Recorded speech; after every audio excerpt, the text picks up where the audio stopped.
अभी हमारे पास substitution reaction तो होता है ख़त्म। अभी हमारे पास आता है एलिमिनेशन रिएक्शन।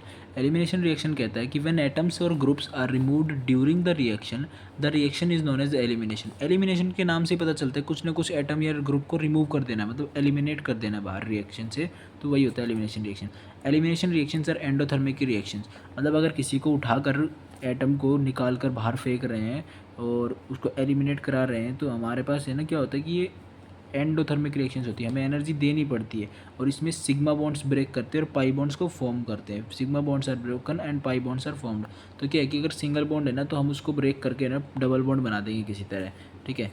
एलिमिनेशन रिएक्शन भी 3-4 तरीके की हो सकती है, जैसे 1-1 एलिमिनेशन जो कि अल्फा अल्फा एलिमिनेशन होता है, और 1-2 alpha beta elimination.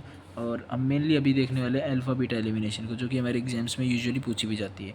1-2 elimination, when atoms और groups are removed from the adjacent carbon atoms. Adjacent carbon, adjacent मतलब साइड वाला कार्बन, इस कार्बन से साइड में ये कार्बन है, इसके साइड में ये कार्बन है।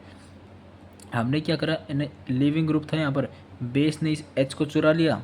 बेस एच का लवर होता है, तो है ना बेस हर जगह से ना हाइड्रोजन को लेने की कोशिश करता है। बेस ने इस एच को चुरा लिया, तो यहाँ के इलेक्ट्रॉन्स है ना इधर जाएंगे और यहाँ के इलेक्ट्रॉन्स इस तरफ आके ये लिविंग ग्रुप्स को हटा देंगे, ठीक है। तो ये एच तो गायब हो गया यहाँ से, और ये इलेक्ट्रॉन्स कुछ यहाँ पर आ गए और यहाँ से कार्बन की 1 2 3 4 5 बॉन्ड बन गई थी, ठीक है। जैसे इसके इलेक्ट्रॉन आए तो यहाँ डबल बॉन्ड आया, तो इस कार्बन की 5 बॉन्ड बन गई थी, तो एक ये भी लीव कर जाएगा लिविंग ग्रुप, ठीक है। तब इसकी है ना क्या हो जाता है, ये एल्कीन बन जाता है यहाँ पर। और B H plus H X, इसका हमें ध्यान नहीं देना कि हमारे पास एक्स्ट्रा साइड प्रोडक्ट में क्या बन रहा है। ये होता है ना ऐसे टाइप के एलिमिनेशन होता है जो 1-2 एलिमिनेशन। इसके 4 पॉसिबल मैकेनिज्म होते हैं, E1 E2 E1 CB EI। हमें बेसिकली भी एग्जाम के लिए बात करनी है E2 और E1 के बारे में ही बस। हमने ये तो देख लिया कि है ना कैसे एक बेस आया और इसने लिविंग ग्रुप हटाया और यहाँ पर एक एल्किन बन गया। अभी हमें ना 2 मेजर नाम के बारे में बात करेंगे। 2 टाइप की एल्किन होती है जिसको हम बोलते हैं हॉफमैन और सेटजेफ, ठीक है। जैसे अगर ये एल्किन है और ये एल्किन है, इसका नाम होता है सेटजेफ, जो कि मोर स्टेबल होती है। मोर स्टेबल एल्किन बोलते हैं सेटजेफ, और है ना जो लेस स्टेबल होती है उसको बोलते हैं हॉफमैन। मैंने क्या करता था, मैंने हाइपर कॉन्जुगेशन पढ़ाते वक्त कहा था काफ को याद रखना, CAF। मतलब ये किस किस पे हाइपर कॉन्जुगेशन अप्लाई होगा, प्लस एच मतलब अल्फा एच वाला कंसेप्ट। एक तो होगा कार्बोकैटायन पे, CC लिख रहा हूँ बस, कार्बोकैटायन पे। एक होगा एल्कीन पे, और एक होता था फ्री रेडिकल पे, ठीक है। अभी फ्री रेडिकल के बारे में मत सोचना कुछ भी। अभी एल्किन देखो, ये एल्किन है तो इसकी स्टेबिलिटी भी हम किससे बताएंगे, अल्फा एच देख के। यहाँ 3 अल्फा एच मिल रहे हैं, यहाँ 3 अल्फा एच मिल रहे हैं, 6 अल्फा एच से स्टेबलाइज्ड है। इस जगह पर देखा जाए तो ये वाला तो डबल बॉन्ड का ही चेहरा है पूरा, ये है इसका अल्फा वाला कार्बन। तो 2 ही अल्फा एच मिल रहे हैं, तो ये लेस स्टेबल होगा, और लेस स्टेबल वाला हॉफमैन कहलाता है। जैसे ये क्वेश्चन दे रखे हैं, रेट ऑफ E2 बताना है। E1 और E2 पे भी सेपरेट एक वीडियो आ जाएगी। इसके लिए अभी पैनिक नहीं करना कि अभी तो हम बेसिकली कुछ क्वेश्चन से थ्रू इस कंसेप्ट को एक बार समझना चाहते हैं। जैसे हमने Cl को रिमूव कर दिया इधर से, तो इधर प्लस आ जाएगा, इससे अलावा कहीं स्टेबलाइज होगा नहीं प्लस, और तो यहीं डबल बॉन्ड लग जाएगा। कंसेप्ट बता रहा हूँ बस कि पेपर में कैसे सॉल्व करना है। या बेस था ये, बस इस Cl को हटाओ और ये Cl हटेगा तो यहाँ डबल बॉन्ड आ जाएगा। इस जगह देखो ये Cl हटा तो इस पोजीशन पे प्लस आया था, इस पोजीशन पे। अब उसको किधर, इधर और इधर, उसको और कहाँ स्टेबलाइज करेंगे। एक ऐसे एल्कीन है, एक ऐसे एल्केन है, उसके ऊपर यहाँ प्लस आ गया, तो वो तो इधर स्टेबलाइज नहीं होगा और इधर भी स्टेबलाइज नहीं होगा, इधर ही मोस्ट स्टेबल होगा। तो ये इसका डबल बॉन्ड कहीं भी बना सकते हैं, इस साइड या उस साइड, दोनों साइड। तो इसका आंसर ऐसे है, हमने इस साइड बना दिया। जैसे ये है, जैसे ये है, इसमें अगर हमने प्लस Cl हटाएंगे तो यहाँ प्लस बनेगा, और इससे स्टेबलाइज तो कहीं हो ही नहीं रहा। 3 3 6 7 8 9 9 अल्फा एच मिल रहे हैं, तो हमने यहाँ पर क्या बना दिया, डबल बॉन्ड। जैसे ये लिखा था ऐसे, जैसे ये लिखा था CH3 CH3 CH3, तो क्या हुआ कि यहाँ पर प्लस आया था, हमने फिर यहाँ पर प्लस है तो किसी भी साइड डबल बॉन्ड बना दो, कोई भी एक जगह। हमने यहाँ बना दिया, चाहे वहाँ बना लो चाहे वहाँ बना लो, सब एक ही बात। ये याद रखना, rate of E2 is directly proportional to stability of alkene. और effect of base on E2 mechanism पे क्या होता है इफेक्ट बेस का। अगर बेसिसिटी बढ़ेगी ना तो रेट ऑफ E2 बढ़ेगा, और बेसिसिटी और बेस की कंसंट्रेशन बढ़ेगी तो भी रेट ऑफ E2 बढ़ेगा। तो मतलब बेस के साथ तो ये डायरेक्टली रिलेशन है, ठीक है। और ये use polar protic solvent is use of polar A protic solvent is preferred. E2 mechanism में यूजुअली पोलर ए प्रोटिक सॉल्वेंट का यूज़ किया जाता है। और हमारे पास यहाँ पर निकल के आती बात कि usually Saytzeff alkene dominates more over the dominates over the Hofmann alkene, जो कि लेस स्टेबल होती है। और हमारे पास अभी यहाँ से एक बहुत इंपॉर्टेंट निकल के आते हैं कंसेप्ट, डीहाइड्रोहेलोजिनेशन।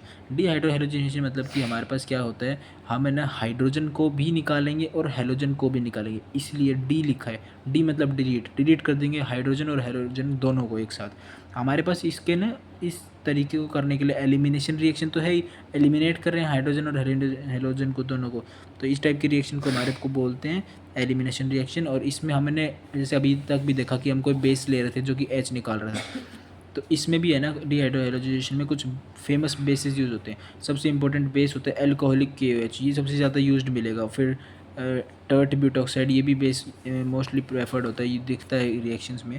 अभी मैं बता देता हूँ कि है ना जैसे अल्कोहलिक KOH है, उसकी रिएक्शन कुछ इस तरीके से होती है कि है ना ROH हमने ले रखा है, प्लस में नहीं ये नहीं होता है, सॉरी ये अल्कोहलिक KOH का, तो ये तो वो है कि एंड्स में ब्रेक होने वाला सिस्टम। तो हमने यानी कि एल्केन लिया, ठीक है, अल्कोहलिक KOH से पास कराया। तो बात पता क्या होती है, यहाँ से Cl रिमूव करेगा यहाँ या तो यहाँ, इसको मैं अलग से एक कॉन्सेप्ट सिखा देता हूँ बस एक क्वेश्चन के लिए, आगे खुद समझना पड़ेगा। ये Cl है, इसको मैंने रिमूव कर दिया यहाँ से, तो यहाँ प्लस आ गया, तो हमने ही क्या बनाया, इसको प्लस बना लिया। मोस्ट स्टेबल जगह है, हाँ ठीक है।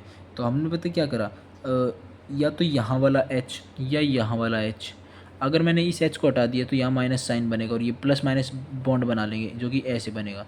दूसरा क्या होगा, यहाँ प्लस था, मैंने ये वाला H को एक बार रिमूव कर दिया सेकेंड टाइम में, तो यहाँ माइनस बन जाएगा, तो ये वाला डबल बॉन्ड बन जाएगा प्लस और माइनस जुड़ के। तो ये तो हुआ मोर स्टेबल, तो ये बोल देंगे सेटजेफ। और ये हुआ लेस स्टेबल, इसको बोल देंगे हॉफमैन एल्कीन, ठीक है। अभी सेम केस में अगर अब बार बार नहीं बताऊंगा, अभी पहले इस तरीके से समझाता हूँ। ये प्लस का फॉर्म हो जाएगा Cl हटने के बाद प्लस, या तो यहाँ वाला H हट जाएगा तो यहाँ डबल बॉन्ड आ जाएगा, यहाँ से एक H हटेगा तो यहाँ डबल बॉन्ड आ जाएगा। तो ये वाला डबल बॉन्ड मेजर हुआ क्योंकि ये मोर स्टेबलाइज्ड है, 3 3 6 7 8 9 अल्फा H है, और ये वाला लेस स्टेबलाइज्ड माइनर बनेगा, वो मेजर है ये माइनर है। एक यहाँ बन गया, इसके अल्फा H कितने हैं, सिर्फ एक हैं। अब ये जो केस है Br और I का, एक बार मैं इसको अलग से बता देता हूँ कि ये ना Br, पहले मैं Br और I था ना, तो एक बार मैंने अगर Br को हटा दिया यहाँ से तो यहाँ पर प्लस आ जाएगा। दो नहीं, अभी एक ही पॉसिबिलिटी बनती है कि मैंने यहाँ से ना वो कर दिया, H रिमूव कर दिया, तो हमारे पास क्या होगा कि H यहाँ से हटाया, तो जैसे यहाँ पर H हटाया तो माइनस आ जाएगा, प्लस माइनस बॉन्ड बना लेंगे, ठीक है, ये बॉन्ड बन गया। और I के साथ क्या होगा कि एक दूसरे सेकेंड टाइम में क्या होगा कि हम I को रिमूव कर देंगे, जैसे I को रिमूव करेंगे तो यहाँ प्लस आ जाएगा, तो हम यहाँ वाला H भी रिमूव कर देंगे, तो हमें ये माइनस बन जाएगा और प्लस माइनस बॉन्ड बना लेंगे। तो ये वाला हमारा आंसर हो जाएगा इस क्वेश्चन के लिए, ठीक है। और ये थोड़ा वेज डैश का कंसेप्ट है, ये मैं कभी अलग से समझाऊंगा, बट इतना याद रखना, अगर Cl वेज में है तो हमें एक डैश वाला H ढूंढना पड़ेगा। तो है ना डैश वाला H यहाँ भी प्रेजेंट हो सकता है और वहाँ भी प्रेजेंट हो सकता है। तो है ना हमने एक बार दोनों से रिएक्शन करा दिया और प्रोडक्ट बना दिया। इसको अलग से समझेंगे किसी और वीडियो में। एक ही इंपॉर्टेंट क्वेश्चन है, जैसे कि है ना इसमें Cl यहाँ पर है, तो है ना इसमें क्या हो रहा है कि यहाँ पर कोई भी इसको डैश में हाइड्रोजन नहीं मिल रहा है, हाइड्रोजन अकेला इसको डैश में कहीं नहीं मिल रहा है, तो इसमें रिएक्शन ही नहीं होगी इस बेस के साथ। अब एक इंपॉर्टेंट नोट पॉइंट आता है, बहुत इंपॉर्टेंट है, मतलब क्वेश्चंस को इजी बना देगा बिल्कुल।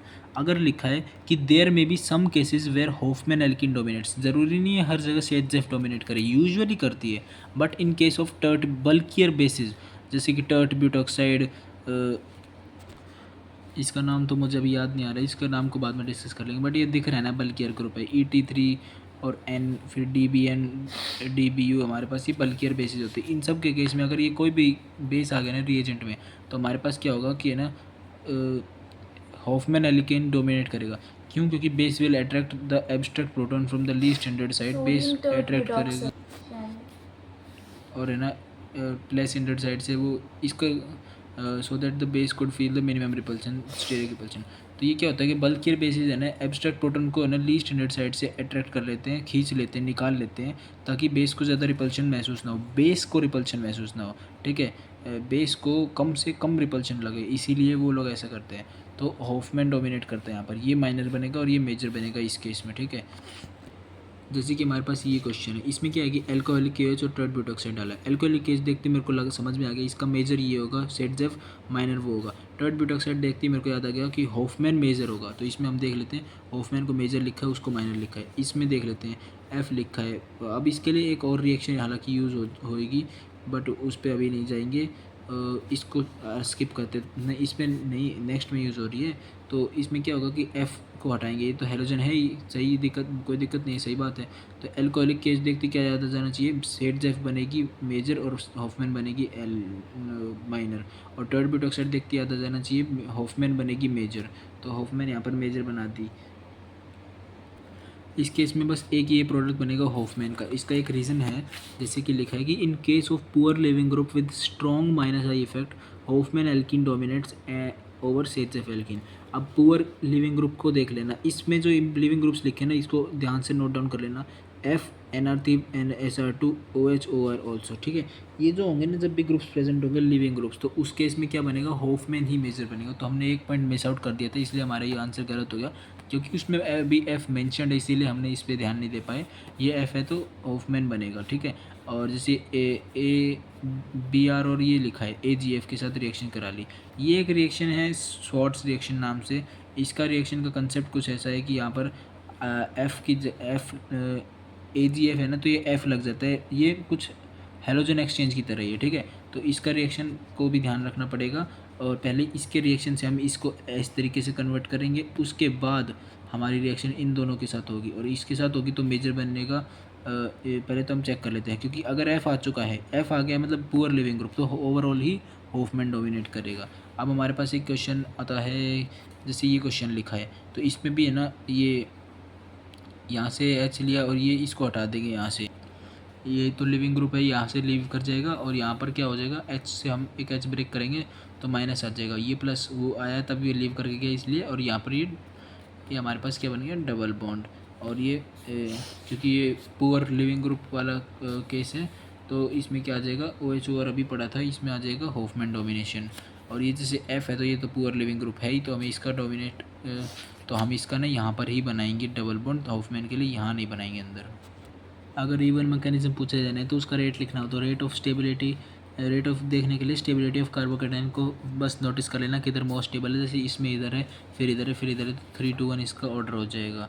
और रेट ऑफ इवन, इसमें ना लिविंग गुड लिविंग ग्रुप की कुछ चीज़ें तो अपने माइंड से ही सोच लेना, गुड लिविंग ग्रुप की टेंडेंसी होगी वो अच्छे रेट ऑफ रिएक्शन बढ़ा देगा, तो 1 2 3 इसका आंसर होना चाहिए।